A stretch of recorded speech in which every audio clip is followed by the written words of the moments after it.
ఆంధ్ర క్రైస్తవ కీర్తన పుస్తకం నుండి 181వ కీర్తన.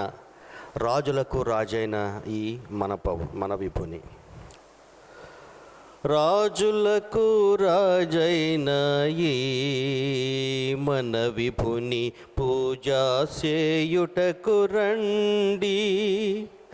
ఈ జయశాలి కన్నా మనకింక రాజెవ్వరును లేరని, రాజులకు రాజైన ఈ మన విభుని పూజా సేయుటకు రండి. కరుణాగల సోదరుండై ఈయన ధరణికే తెంచేనయ్యా. తిరముగా నమ్ముకొనినా మన కొసగు పరలోక రాజ్యమును. రాజులకు రాజైన ఈ మన విభుని పూజా సేయుటకు రండి. నక్కలకు బొరియలుండే నాకాశ పక్షులకు గూళ్ళుండేను.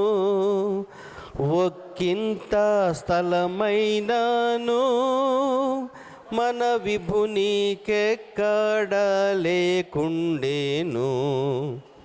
రాజులకు రాజైన ఈ మన విభుని పూజా సేయుటకు రండి. అపహాసములు సేయుచు నాయన యాననము పైనుమియుచు, కృపమాలిన సైనికులందరును నెపములెంచుచుగొట్టిరి. రాజులకు రాజైన ఈ మన విభుని పూజా సేయుటకు రండి. కరమునందొక్కరెల్లు పుడకను దిరముగాను నిచివారల్. ధరణిపతి శ్రేష్ఠుడా నీకిప్పుడు దండమనుచును మ్రొక్కిరి. రాజులకు రాజైన ఈ మన విభుని పూజా సేయుటకు రండి.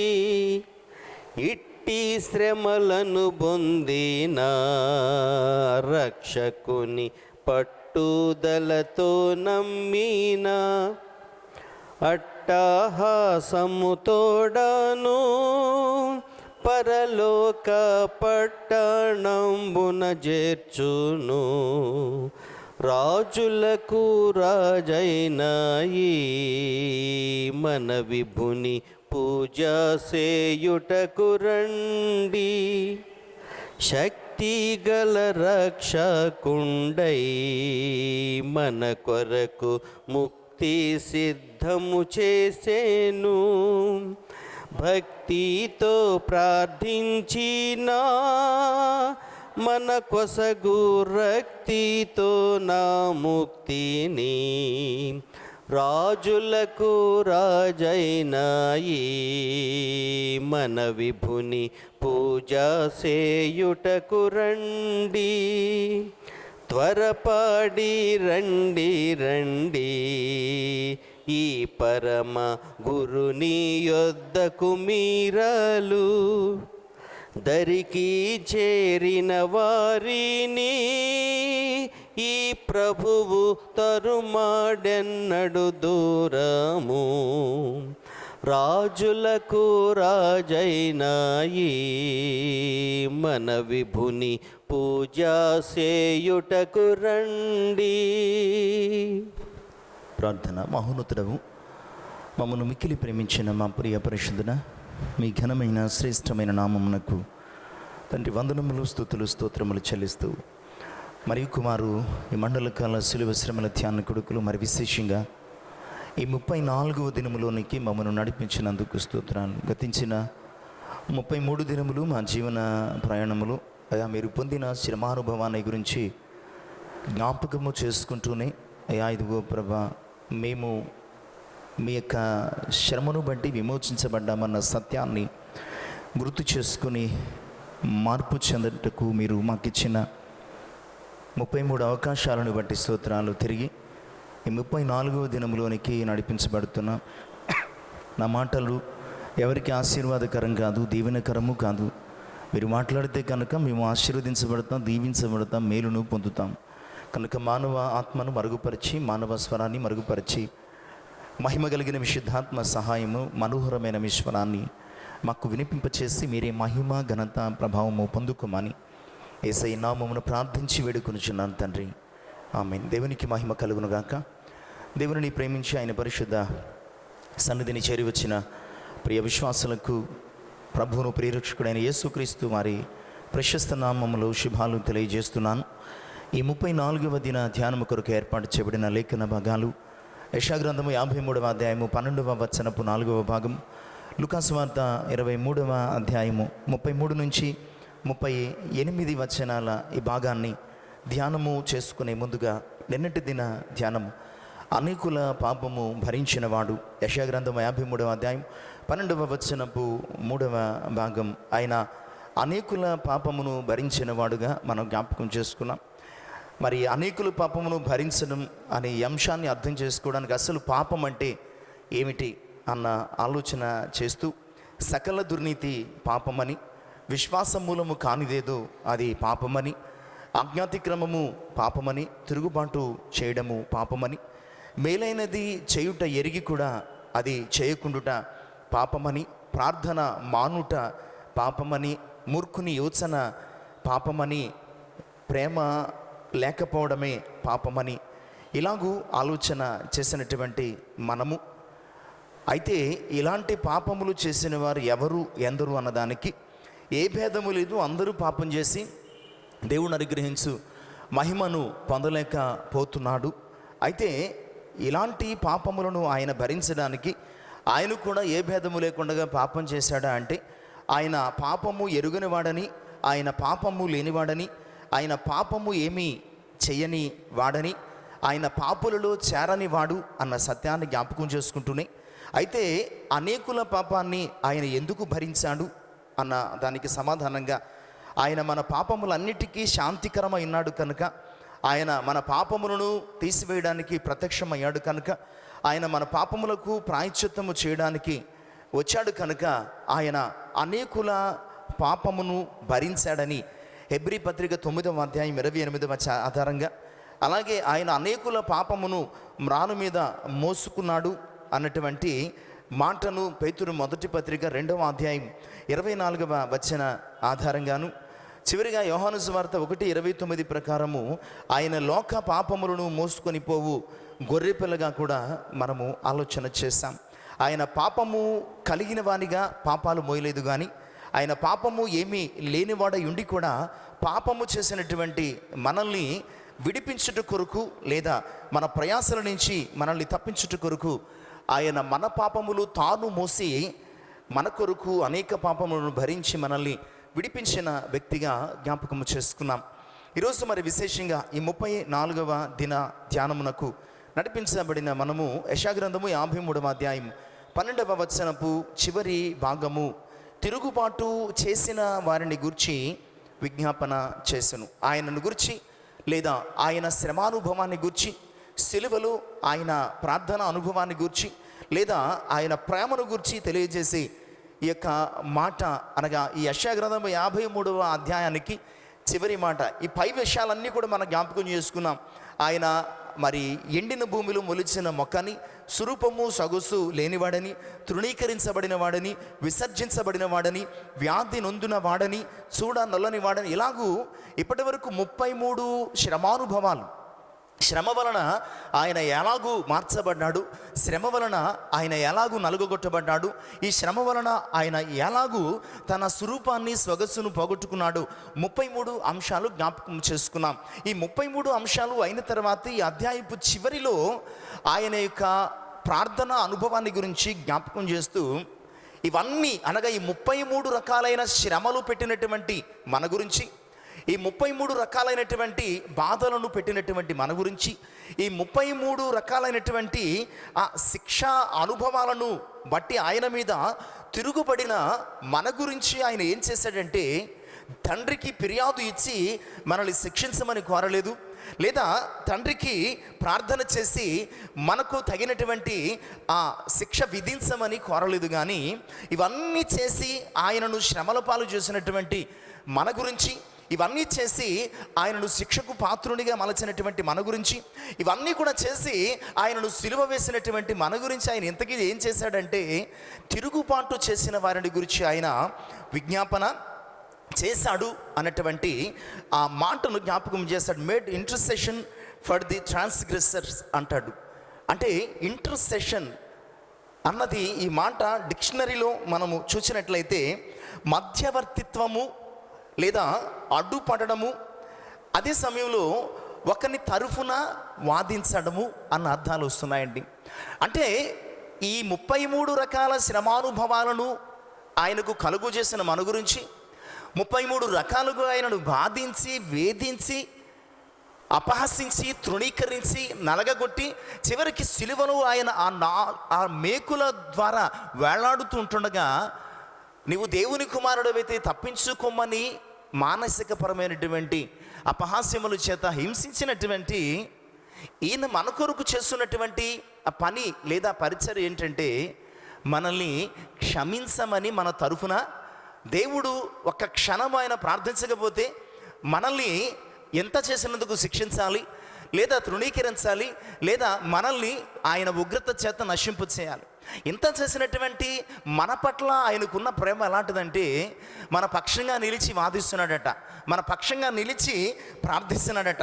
తిరుగుబాటు చేసి, శిక్షించి, దండించి, సిలువ వేసినటువంటి మనల్ని చూచి ఆయన దేవుని సన్నిధిలో మధ్యవర్తిత్వం, ఇంకా చెప్పాలంటే అడ్డుపడుతూ ఉన్నాడు అన్నటువంటి సత్యాన్ని దేవుని యొక్క వాక్యం ద్వారా జ్ఞాపకము చేస్తున్నాను. ప్రియ విశ్వాసులారా, ఎంతకీ తిరుగుబడిన వారు ఎవరు చూసి, తిరుగుబాటు చేసిన వారిని గురించి ప్రార్థించిన వారి జాబితాను పరిశీలించి, యేసుక్రీస్తు ప్రభువారు ఎలాగూ ఎందుకు మన గురించి ఆయన విజ్ఞాపన చేశాడు, చేస్తున్నాడు అర్థం చేసుకోవడానికి సిద్ధపడదాం. తిరుగుబాటు చేసిన వారు ఆయన మీద ఎవరు అంటే, మొట్టమొదటిగా మత్తయి సువార్త 26వ అధ్యాయం 14 నుంచి 16 వచనాలు.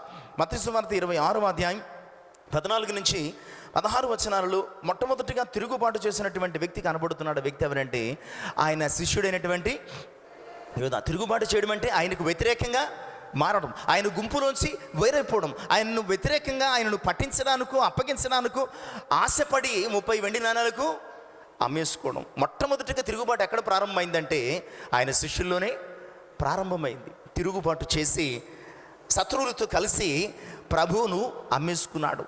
ఆయన చేసినటువంటి విజ్ఞాపనలు యోధా కూడా ఉన్నాడు. కానీ యోధా మాత్రం తన గురించి విజ్ఞాపన చేస్తున్న ప్రభు దగ్గరికి మాత్రం రాలేకపోయాడు. అందుకనే తన యొక్క ప్రాణాన్ని పోగొట్టుకున్నాడు. లూకాసు వార్త 23వ అధ్యాయము 18వ వచనములో ఇంకొంతమంది కనపడుతున్నారండి. అక్కడ తిరుగుబాటు చేసినటువంటి వారు సిలువ వేయము, సిలువ వేయమని కేకలు వేస్తున్నారు. ఈ స్వరము ఏ స్వరం అంటే తిరుగుబాటు స్వరము. అప్పటి వరకు దావీదు కుమారునికి జయము, హోసన్నా అని కేకలు వేసిన వారు అంతకు మునుపు వారమే, అనగా సిలువకు ఆయన వెళ్ళక పూర్వము ఒక 4-5 రోజుల క్రితము వీరందరూ ఏం చేశారంటే, యెరూషలేమునకు వచ్చినటువంటి ప్రభువును చూచి దావీదు కుమారునికి జయము, ప్రభువు పేరట వచ్చినవాడు స్తుతించబడును గాక అని చెప్పి జయ జయధ్వానాలు చేశారు.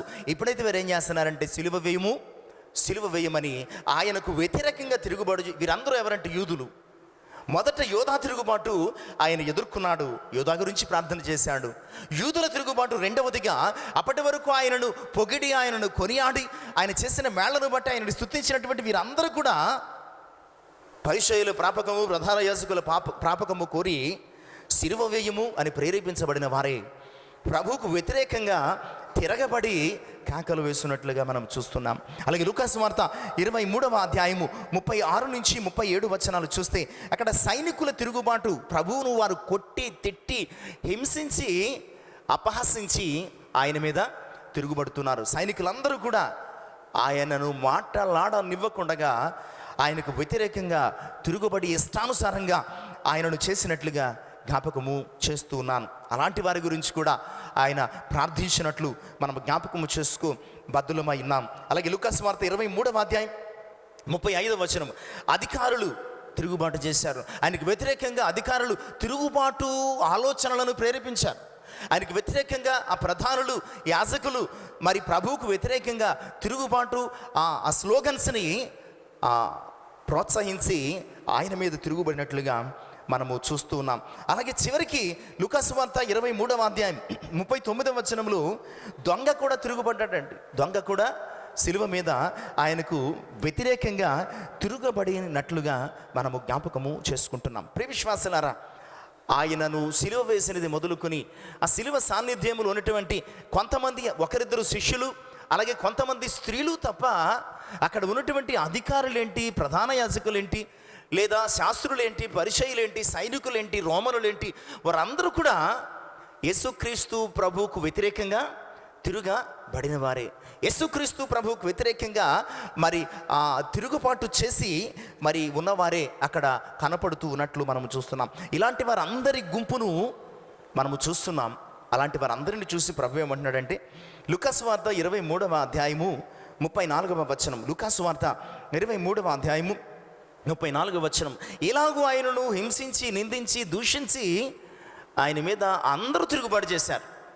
అలాంటి తిరుగుబాటు చేసిన వారు అందరినీ ఆయన చూస్తూ ఒకే ఒక్క ఆ విజ్ఞాపన చేశాడండి. అది సిలువలో ఆయన చేసిన మొట్టమొదటి ప్రార్థన. ఆ ప్రార్థన ఏమిటంటే, తండ్రి, వీరేమి చేయుచున్నారో వీరెరుగురు గనుక. ఎప్పటి నుంచి శ్రమ పెడుతున్నారు ఆయనను? ఇంచుమించు ఆయన శ్రమ 24 గంటలు నుంచి ఉన్నదనమాట అండి. ఆ ముందు రోజు రాత్రి గెత్సెమనే తోటలో ఆయన పట్టుకున్నారు. అంతకు ముందు నుంచి కూడా ఆయన చాలా యాతన పడుతున్నాడు. మరణమగునంతగా ఆయన శ్రమ పడుతున్నాడు. ఇదంతా మరి ఈ కార్యక్రమం నడుస్తున్నది. ఇలాగూ ఆ రాత్రి నుంచి కూడా బాధ పెడుతున్నటువంటి వారందరిని చూచి ప్రభువారు ఒక్క మాటతో, ఒక్క ప్రార్థనతో, ఒక విజ్ఞాపనతో వారు చేసిన తప్పులన్నింటినీ ఏం చేశాడండి? కొట్టి పడేశాడు, రద్దు చేశాడు. ఇంకా చెప్పాలంటే వారందరి పక్షంగా దేవునికి వ్యతిరేకంగా నిలుచున్నాడు అనమాట. అంటే వీరినేమీ చేయడానికి వీల్లేదు. ఎందుకంటే వీరందరూ కూడా తెలియకుండా చేశారు. నన్ను కొట్టారా? అది కూడా తెలియకుండా కొట్టారు. నన్ను దూషించారా? అది కూడా తెలియకుండా దూషించారు. నన్ను కొరడాలతో బాధించారా? అది కూడా తెలియకుండా చేశారు. ఉమ్మి వేశారా? అది కూడా తెలియకుండా వీరు చేశారు. నాకు చేసిన ప్రతి విధమైనటువంటి పని వారు తెలియకుండా చేశారు తప్ప ఎవ్వరూ కూడా తెలిసి చేయలేదు ప్రభు అని చెప్పేసేసి వారి పక్షంగా ఒక న్యాయవాదిలా వాదిస్తున్నాడండి. ఆ ప్రార్థన ఎలా ఉందంటే, ఒక న్యాయాధికారికి ఒక న్యాయవాది నేరస్తుని పక్షంగా వాదిస్తున్నటువంటి వాదనలా ఉంది. అందుకనే అక్కడ రాస్తున్నటువంటి మాట, తిరుగుబాటు చేసిన వారిని గురించి. ఎవరి మీద తిరుగుబాటు? ప్రతిపక్షం మీద తిరుగుబాటు కాదు, ఈయన మీదే తిరుగుబాటు చేశారు వారు. ఈయన మీదే వారు మరి తిరుగుబడి సిలువ శిక్షకు అప్పగించి సిలువ వేస్తూ ఉంటుండగా పైశాచిక ఆనందము పొందుతున్నారండి. తన్ను చూచి పైశాచిక ఆనందము పొందుతున్న వారు అందరిని చూచి తండ్రి ఏమైనా వారిని ఉగ్రత పాలు చేస్తాడేమో అని చెప్పి వారందరి పక్షంగా ఆయన నిలిచి విజ్ఞాపన చేస్తున్నాడు. తండ్రి, వీరేమి చేస్తున్నారు? వీరికి తెలియదు. నన్ను కొట్టారు అయినా తెలియదు, తిట్టారు అయినా తెలియదు, దూషించారు అయినా తెలియదు, ఉమ్మి వేశారు అయినా తెలియదు, వస్త్రాలు లాగేశారు అయినా తెలియదు. నన్ను బాధించిన వీరిలో ఎవరికి కూడా వారు ఏం చేస్తున్నారో వారికి తెలియదు కనుక వీరిని క్షమించు ప్రభువా అన్న ఓ చిన్ని ప్రార్థన ఆయన గొప్ప పరలోకపు ప్రేమను వారికి అనుగ్రహించింది. వారందరినీ ఇక్కడ ఒక్కసారిగా దేవుని క్షమానుభవంలోనికి నడిపించినట్లుగా వాక్యము ద్వారా జ్ఞాపకము చేస్తున్నాను. ప్రియ విశ్వాసులారా, ఆయన తిరుగుబాటు చేసిన వారిని గురించి ప్రార్థించాడు. ఆనాడు మొదలుకొని ఈనాటి వరకు మనము తిరుగుబాటు చేయడమే మన జీవిత విధానం. ఏదో రకంగా తిరుగుబాటు చేస్తున్నాం. ఆయన మాట వినకుండగా, ఆయన వాక్యం వినకుండగా, ఆయన ఆజ్ఞలను పాటించకుండగా, ఆయన చెప్పింది చేయకుండగా, ఆయన మరి చెయ్యమన్నది మనము ఏమాత్రము పాటించకుండగా, అనుదినము అనుక్షణము ఆయనకు వ్యతిరేకంగా మనం పోరాడుతున్నప్పుడు, ఆయనకు వ్యతిరేకంగా మనం జీవిస్తున్నప్పుడు, ఆయనకు వ్యతిరేకంగా మనము బ్రతుకుతున్నప్పుడు సహితము ఇవన్నీ కూడా వారికి తెలియకుండా చేశారు తండ్రి. ఇవన్నీ కూడా వారికి మరి స్పృహ లేకుండా చేశారు. దయతో క్షమించమని చెప్పి ఒకల్తా పుచ్చుకున్నాడు అనమాట అండి. మన పక్షంగా ఆయన ఒకల్తా పుచ్చుకుని భరోసా ఇస్తూ తండ్రి వారు ఏం చేస్తున్నారు వారికి తెలియదు గనుక మరి క్షమించమని ప్రార్థిస్తున్నాడు. ఈరోజు మన యొక్క ప్రార్థన అనుభవాలు మన జీవితాలు ఎలా ఉన్నాయి? ఏదైనా నీకు ఎవరితోనైనా శత్రుత్వం ఉందనుకోండి, ఎవరితోనైనా నీకు ఒకవేళ విభేదం ఉందనుకోండి, నీ ప్రార్థనా జీవితంలో మొట్టమొదటి చేసే అంశం ఏంటంటే పలానా వాళ్ళతో నాకు శత్రుత్వం ఉంది, పలానా వాళ్ళు రేపు పొద్దునకి నాకు కనిపించకూడదు, లేకపోతే వాళ్ళు నాశనం అయిపోవాలి, లేకపోతే వాళ్ళు ఇంకా ఏదో అయిపోవాలని చెప్పేసేసి మన ప్రార్థన అంతా ఇలాంటి ఇంటర్సెసరీ ప్రేయరే ఉంటుంది, ఇంటర్సెసరీ థింగ్సే ఉంటాయి. మన విజ్ఞాపన ఏంటంటే దేవునికి నన్ను పలానా వాడు పలానా మాట అన్నాడు, వాడు బతకూడదు, లేదా కనీసం రేపు ఈ టైం కల్లా వాడికి ఏదోటి జరిగిపోవాలి. ఇంకొంతమంది అంటారు నన్ను అంటాడా, రేపు పొద్దున్న వాడికి ఏమైపోతుందో చూడండి, నన్ను అన్నవాడు ఎవడు బాగుపడలేదని చెప్పేసి మనం చెప్తా ఉంటాం. ఎందుకంటే చిన్ని మాటలు లేదా చిన్ని లేదా మరి ఆ తృణీకార స్వభావంతో అనేటువంటి పలుకుల చేత మనము చాలా అఫెండ్ అయిపోయి వారికి వ్యతిరేకంగా ప్రార్థనలు చేయడం మొదలు పెడతా ఉంటాం. అనేక రకాలుగా బాధించారు ప్రభువును. ఆయన బాధలు 1 కాదు 2 కాదు.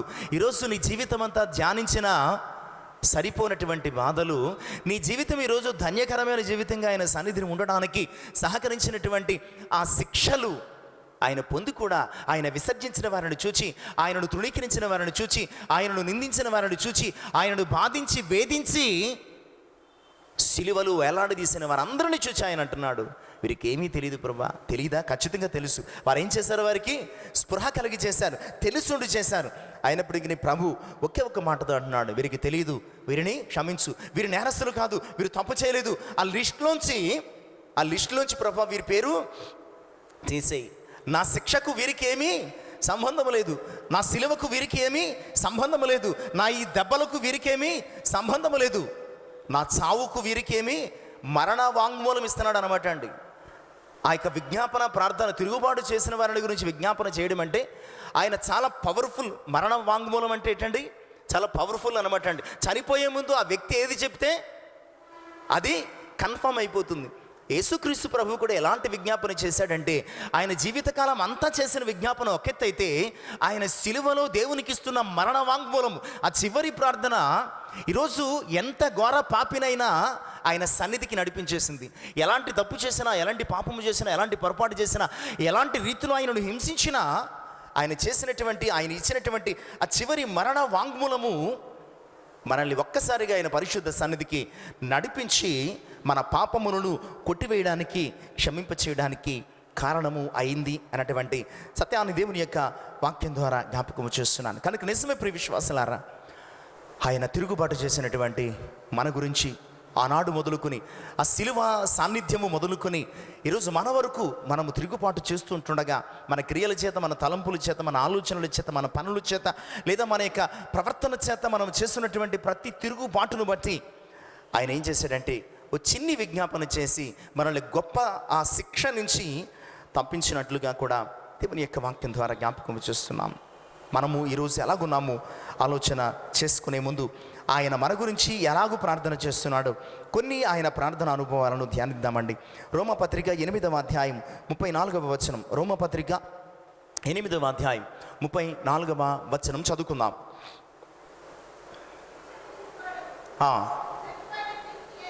శిక్ష విధించువాడు ఎవడు? చనిపోయిన క్రీస్తు యేసే. అంతేకాదు, మృతులలో నుండి లేచిన వాడును,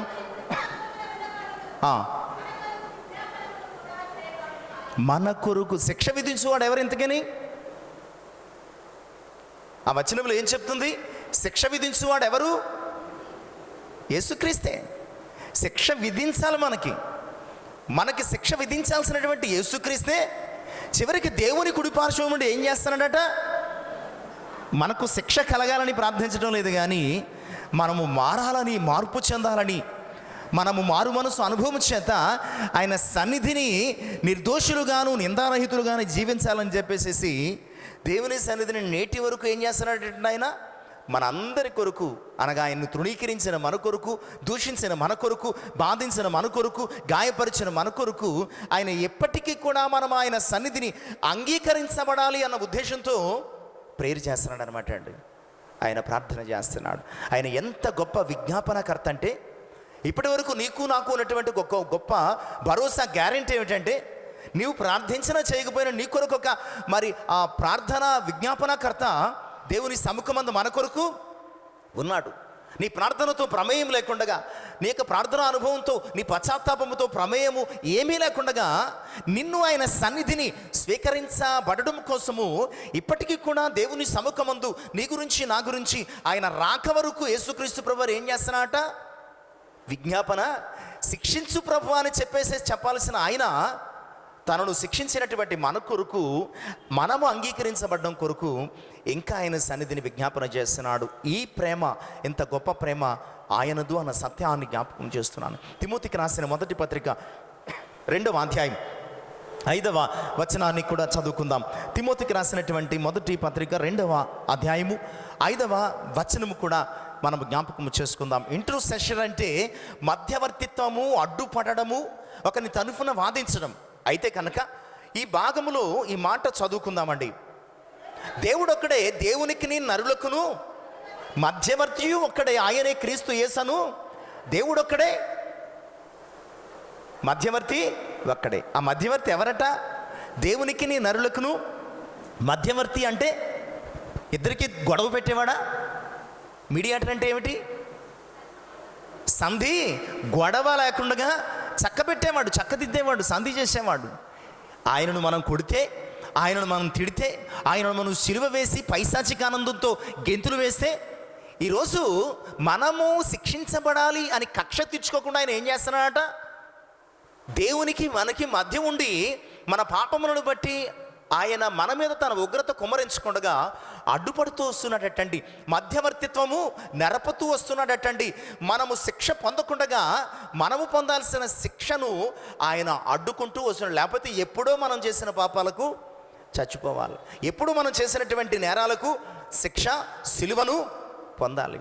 ఆయన మన కొరకు ఒక విజ్ఞాపనకర్త, నేటికి విజ్ఞాపన చేస్తున్నాడు. 2016 సంవత్సరాల తరువాత కూడా ఈ 2017వ సంవత్సరంలో కూడా ఈరోజు కూడా నీ గురించి నా గురించి ఆయన విజ్ఞాపన చేస్తున్నాడు అన్న సత్యాన్ని లేఖనం జ్ఞాపకం చేస్తుంది. అంతేకాదు అప్పటి నుంచి ఇప్పటి వరకు ఆయనను సిలువ శిక్షకు గురి చేసినటువంటి మన గురించి ఆయన కోపపడుతుంటే మనకు అడ్డుపడి, ప్రభువా వారేమీ తెలియదు వారికి, వారిని క్షమించమని చెప్పి విజ్ఞాపన మధ్యవర్తిత్వం నిలుపుతున్నటువంటి ప్రేమ కలిగిన వాడు ఆయన. ఇంతకీ ఎవరి గురించి ఇదంతాని? తిరుగుబాటు చేసిన యోధా వంటి తిరుగుబాటు చేసి అప్పగించినటువంటి మన గురించి, అమ్ముకుంటూ ఉన్నటువంటి మన గురించి, పలుమార్లు మన ప్రవర్తన చేత సిలువ వేస్తూ తిరుగుబడుతున్నటువంటి మన గురించి ఆయన విజ్ఞాపన చేస్తున్నాడట. హెబ్రీ పత్రిక 7వ అధ్యాయము 25వ వచనం. హెబ్రీ పత్రిక 7వ అధ్యాయము 25వ వచనం కూడా చదువుకుందాం. ఈయన తన ద్వారా దేవుని యొద్దకు వచ్చువారి పక్షంగా, ఈయన తన ద్వారా దేవుని యొద్దకు వచ్చువారి పక్షంగా ఏం చేస్తున్నట? విజ్ఞాపన చేయడానికి అక్కడ ఉన్నాడట అండి. ఎక్కడైతే మనం శిక్షించబడతామో, ఎక్కడైతే మనము లేదా తృణీకరించబడతామో అని చెప్పేసేసి ఆయన మొట్టమొదటిగా దేవుని సన్నిధికి వెళ్ళిపోయాడు. దేవుని సన్నిధికి వెళ్ళిపోయి ఆయన సన్నిధికి మనము కూడా నడిపించబడాలని చెప్పేసేసి ఆయన ద్వారా వస్తున్నటువంటి మన గురించి ఆయన ఏం చేస్తున్నాట? విజ్ఞాపన చేస్తున్నాడు. నేటికి విజ్ఞాపన చేస్తున్నాడు. కనుక మన గురించి విజ్ఞాపన చేసేవాడు. నీ గురించి నీ తల్లి చేస్తుందో లేదో తెలియదు ప్రార్థన, నీ గురించి నీ తండ్రి చేస్తున్నాడో లేదో తెలియదు ప్రార్థన, భర్త గురించి భార్య, భార్య గురించి భర్త చేస్తున్నారో లేదో తెలియదు, సహోదరుని గురించి సహోదరుడు, సహోదరి గురించి సహోదరుడు చేస్తున్నాడో లేదో తెలియదు. కానీ ఈరోజు మన గురించి రక్తమాంసములు పాలివాడైనటువంటి యేసుక్రీస్తు ప్రభువారు నేటికి కూడా ఆయన ద్వారా మనము దేవుని సన్నిధికి నడిపించబడాలని చెప్పి విజ్ఞాపనము కూడా చేస్తూ ఉన్నాడటండి. ప్రాణాన్ని ఇచ్చాడు, అంతటితో ఆయన ప్రేమ చల్లారలేదు. కానీ మన ప్రాణము తిరిగి మరలా పోగొట్టుకోకుండా నిమిత్తము ఆయన మన ప్రాణము కొరకు విజ్ఞాపన చేస్తున్నాడు అన్న సత్యాన్ని జ్ఞాపకం చేస్తున్నాను. అలాగే యోహాను మొదటి పత్రిక 2వ అధ్యాయం 1వ వచనం. యోహాను మొదటి పత్రిక 2వ అధ్యాయము 1వ వచనాన్ని కూడా చదువుకుందాం.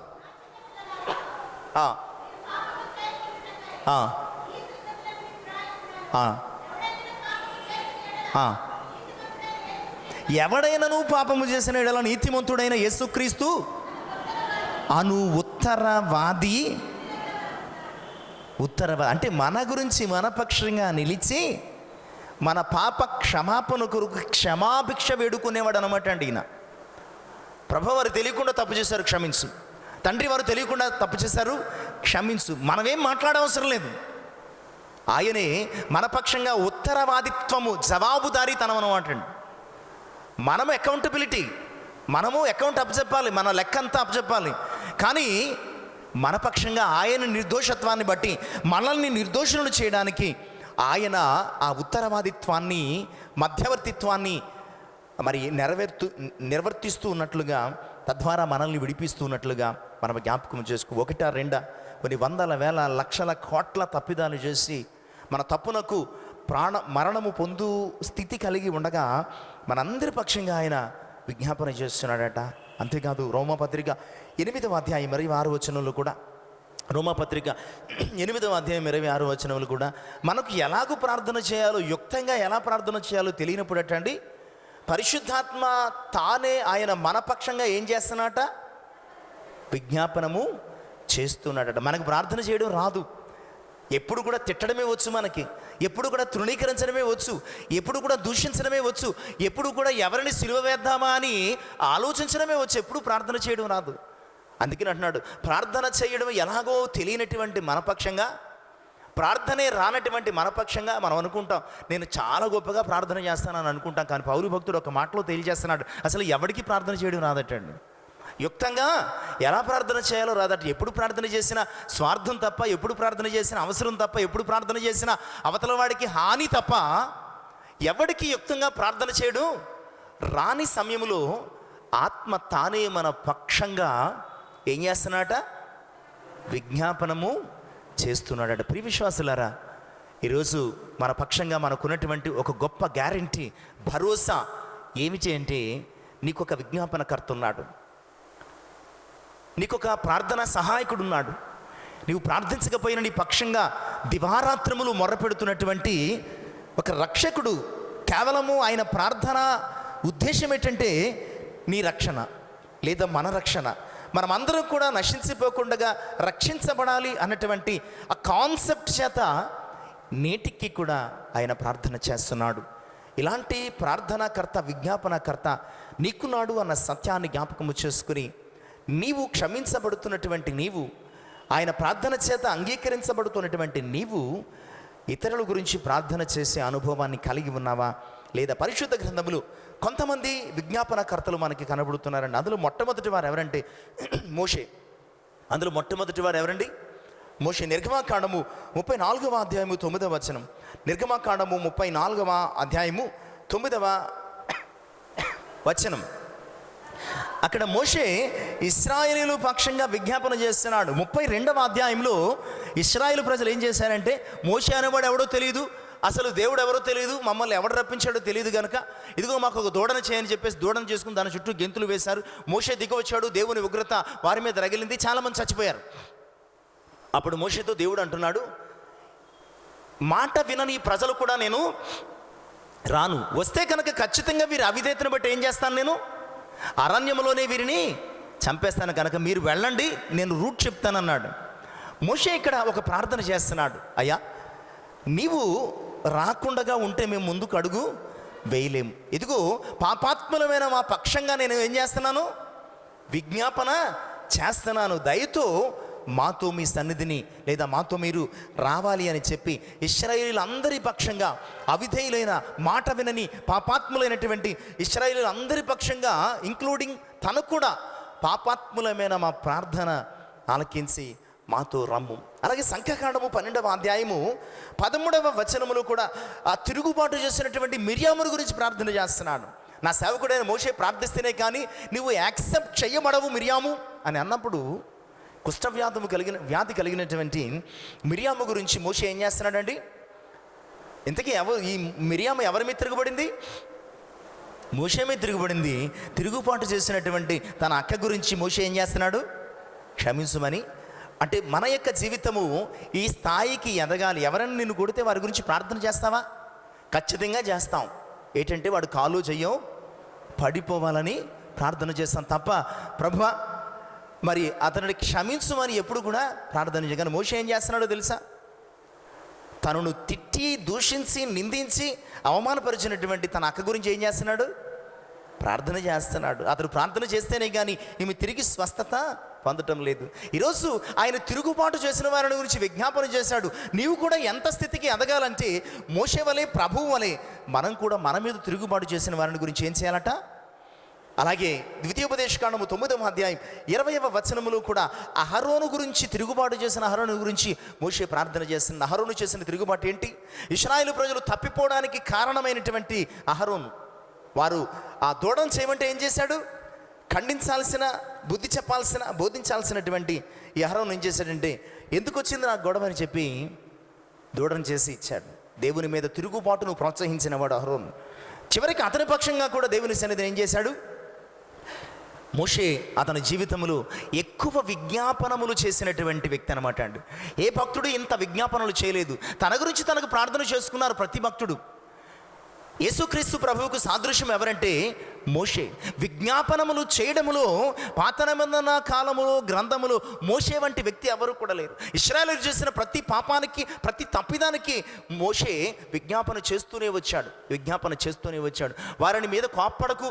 వీలైతే మోషే యొక్క విజ్ఞాపన ఏ స్థాయిలో ఉందంటే, వీలైతే ప్రభు నా ప్రాణాన్ని తీసుకో, వారిని ఏమీ కూడా చేయకని చెప్పి తీవ్ర స్థాయిలో విజ్ఞాపనములు సలిపినటువంటి భక్తుడు మోషే. అలాంటి విజ్ఞాపన చేసిన ఇంకొక వ్యక్తి కూడా మనకున్నాడండి. యోబు గ్రంథము 42వ అధ్యాయం 8-10 వచనాలు. యోబు గ్రంథము 42వ అధ్యాయం 8-10 వచనాలు. యోబు స్నేహితులు ముగ్గురు కూడా యోబు గ్రంథం అంతా యోబును తప్పుపట్టిన వారే, యోబును గురించి చులకన చేసి మాట్లాడిన వారే, యోబు మీద తిరుగుబాటు చేసిన వారే. నువ్వేదో పాపం చేశావు, నువ్వేదో తప్పిదం చేశావు, అందుకనే దేవుడు నీకు వ్యాధి కలుగు చేశాడు. చివరికి వచ్చేటప్పటికి యెహోవా దేవుడు అంటున్నాడు, నా సేవకుడైన యోబు పలికినట్లు మీరు నా దృష్టికి యుక్తమైన దానిని పలకలేదు. మీరు అంగీకరించబడాలంటే మీ పక్షంగా నా సేవకుడైన యోబు నా సన్నిధిని ప్రార్థన చేయాలి. అలా యోబు ప్రార్థన చేసిన తరువాత వారి పక్షంగా యోబుని ఏం చేశాడు? దేవుడు అంగీకరించాడనమాట. అంటే అప్పటి వరకు యోబును దూషించారు, అప్పటి వరకు యోబు పాపం చేసిన వ్యక్తిగా చూశారు, అప్పటి వరకు నీవు తప్పు చేసావు కనుక ఎంత భయంకరమైన శిక్ష నీకు లభించింది అని చెప్పి యోబును తృణీకరించిన వారి గురించి యోబు ఏం చేస్తున్నాడండి? ప్రార్థన చేస్తున్నాడు. ఈరోజు నిన్ను తృణీకరించిన వారిని గురించి నువ్వు ప్రార్థించగలవా? మోషే ప్రార్థించాడు తిరుగుబాటు చేసిన వారిని గురించి, యోబు ప్రార్థించాడు తృణీకరించిన వారిని గురించి, యేసు ప్రభు కూడా ప్రార్థించాడు తిరుగుబాటుదారుల గురించి. మరి నీవెలా ఉన్నావు? అలాంటి విజ్ఞాపన ప్రార్థన అనుభవానికి నడిపించబడుతున్నావా, లేదా వారి శిక్ష గురించి నీవు ప్రార్థిస్తున్నావా? ఆలోచన చేయి. అలాగే ఇంకొక వ్యక్తి కూడా ఉన్నాడండి. అపోస్తలుల కార్యముల గ్రంథం 7వ అధ్యాయం 59-60 వచనాలు. తనను రాళ్లతో కొట్టి చంపేస్తున్నారు, రాళ్లతో కొట్టి చంపుతున్నారు. అలాంటి సమయంలో ఆకాశం వైపు కన్నులు ఎత్తి దేవునికి ప్రార్థన చేస్తున్నాడు స్టెఫను అనే ఒక సంఘ పెద్ద. ఏమనంటే, తండ్రి ఈ పాపము వారి మీద మోపకు. తిరుగుబాటు చేసిన వారిని గురించి విజ్ఞాపన చేస్తున్నాడు. తిరుగుబాటు చేసిన వారిని గురించి విజ్ఞాపన చేస్తున్నాడు. ప్రియ విశ్వాసులారా, యేసుక్రీస్తు ప్రభువారు నీకు నాకు బోధిస్తున్న సత్యం, నీకు నాకు నేర్పుతున్నటువంటి ప్రార్థనా అనుభవం, నీకు నాకు చెబుతున్నటువంటి విజ్ఞాపన, ఆ ప్రార్థనా జీవితం ఏమిటంటే తిరుగుబాటు చేసిన వారిని గురించి. ఈరోజు మనం ఆయన సన్నిధిలో ఉన్నామంటే మనం అందరం తిరుగుబాటు చేసిన వారమే. తిరుగుబాటు చేసిన వారు వీరు ఏం చేస్తున్నారు వీరికి తెలియదు ప్రభువా, వీరిని క్షమించుమని నేటికి తండ్రి సన్నిధిలో విజ్ఞాపన చేస్తున్న ప్రభు యొక్క ప్రార్థన చేతనే ఆయన సన్నిధిని మనం నిలవగలిగాం. అలాగే మన పట్ల తప్పిదము, మన పట్ల అన్యాయం, మన పట్ల మరి కీడును చేస్తున్న వారి పట్ల నీ ప్రార్థనా జీవితం ఎలా ఉన్నది? తిరుగుబాటు చేస్తున్న వారిని బట్టి నీవు ప్రార్థిస్తున్నావా? మోషే వలె, యోబు వలె, స్టెఫను వలె, యేసుక్రీస్తు వలె, లేదా వారు శిక్ష పొందాలి అని నీవు కనిపెడుతున్నావా? ఎలాంటి స్థితి కలిగి ఉన్నావు? 2 మాటలు చెప్పి నేను ముగిస్తానండి. మొదటి మాట మత్తయి సువార్త 5వ అధ్యాయం 44వ వచనం. మత్తయి సువార్త 5వ అధ్యాయం 44వ వచనం. నేను మీతో చెప్పినది ఏమనగా, మీరు పరలోకమందున మీ తండ్రికి కుమారులై ఉండునట్లు మీ శత్రువులను ప్రేమించుడి, మిమ్మల్ని హింసించు వారి కొరకు. మీరు మీ పరలోకపు తండ్రికి కుమారులై ఉండాలంటే ఏం చేయాలా? మిమ్మల్ని హింసిస్తున్న వారిని చూచి మీరు ఏం చేయాలా? ప్రార్థన చేయాలి. తండ్రి వీరేమి చేస్తున్నారు, వీరు అలా అయితేనే కానీ మనము కుమారుడు అంటే తండ్రి లక్షణాలను పుణికి పుచ్చుకున్నవాడు అనమాట అండి. కుమారుడు అంటే దాని అర్థం ఏంటండి? కుమారునికి ఎవరి జీన్స్ వస్తాయి? తల్లి తండ్రివి వస్తాయి. మీకు ఆయన జీన్స్ రావాలంటే మీరు కూడా ఆయనలాగా ప్రవర్తించాలి, ఆయన వలె ప్రార్థించాలి, ఆయన వలె మనస్సు కలిగి జీవించాలి, ఆయన వలె ప్రేమించాలి, ఆయన వలె క్షమించాలి. మీరు మీ పరలోకపు తండ్రికి కుమారులై ఉండు నిమిత్తము మీ శత్రువులను ప్రేమించండి, మిమ్మల్ని హింసించే వారి కొరకు మీరు ఏం చేయాలంటున్నాడండి?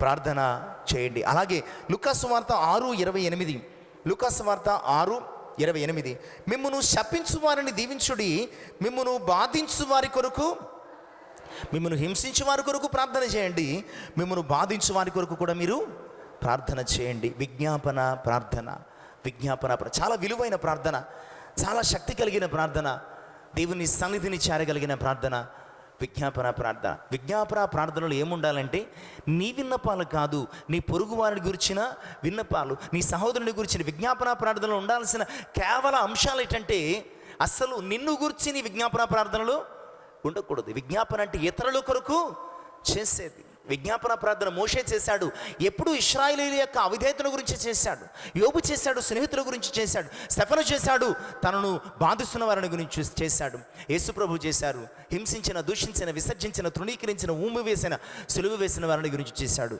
నీ విజ్ఞాపన ప్రార్థన ఏంటి? ఎప్పుడు నీ గురించి అయినా విజ్ఞాపన చేయడం, ఎప్పుడు నీ గురించి అయినా ప్రార్థన చేసుకోవడం, లేదా ప్రభువును తృణీకరిస్తున్న వారిని గురించి, లేదా ప్రభువును మరి విసర్జిస్తున్న వారి గురించి. ఎందుకు ఈనాటికి ఇంకా వ్యతిరేకంగా శ్రమలు కలుగుతున్నాయంటే విజ్ఞాపన ప్రార్థన అనుభవాలు మన జీవితంలో లేవు. ఎవరో ఎక్కడో ఎవరినో బాధించారు.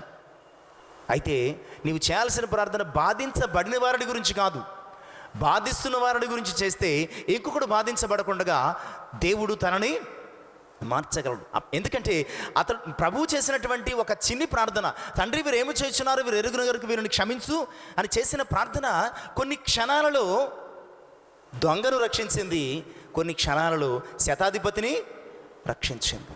ఈరోజు నీవు కూడా బాధించబడిన వారి గురించి చేయి ప్రార్థన, కానీ అంతకు మిక్కిలి ముందు ఇంకొకడు బాధించబడకుండా బాధిస్తున్న వారిని గురించి నీవు ప్రార్థన చేయగలిగితే నీ విజ్ఞాపన ప్రార్థన విలువైన 2 జీవితాలను కాపాడుతుంది. ఒకటి బాధించబడిన వాడిని, 2 బాధిస్తున్న వారిని కూడా దేవుని సన్నిధిని రక్షిస్తుంది. కనుక తిరుగుబాటు చేయు వారిని గురించిన ప్రార్థన అది చాలా విలువైన ప్రార్థన, అది చాలా నిజమైన ప్రార్థన, అది తండ్రి కోరుకుంటున్నటువంటి ప్రార్థన. నీ గురించి, నా గురించి నేటికి దేవుని సముఖమందు ప్రార్థన చేయబడుతుంది. ప్రభు ప్రార్థన చేస్తున్నాడు. ఆయన సన్నిధిలో నీవు ప్రార్థన చేస్తున్నావా? నిన్ను హింసించే వారిని గురించి, నిన్ను దూషించే వారిని గురించి, అనేకులను బాధిస్తున్నటువంటి వారిని గురించి, లేదా కేవలం నీ గురించి మాత్రమే విజ్ఞాపన చేసుకోండి. విజ్ఞాపన అంటే నీ గురించి చేసేది కాదు, నీ పొరుగు వారిని గురించి, నిన్ను హింసిస్తున్న వారిని గురించి, నిన్ను దూషిస్తున్న వారిని గురించి. అలాంటి ప్రభువు స్థాయికి మనము ఎదిగి విజ్ఞాపన ప్రార్థన అనుభవము కలిగి జీవించడానికి సిద్ధపడాలని జ్ఞాపకం చేస్తూ కొద్ది మాటలు ముగిస్తున్నాను. ఈ మాటలు మన జీవితంలో దేవుడు విజ్ఞాపన ప్రార్థన అనుభవములు మనల్ని ఫలింప చేయుటకు సిద్ధపరచును గాక. ఆమెను సంఘ కార్యదర్శి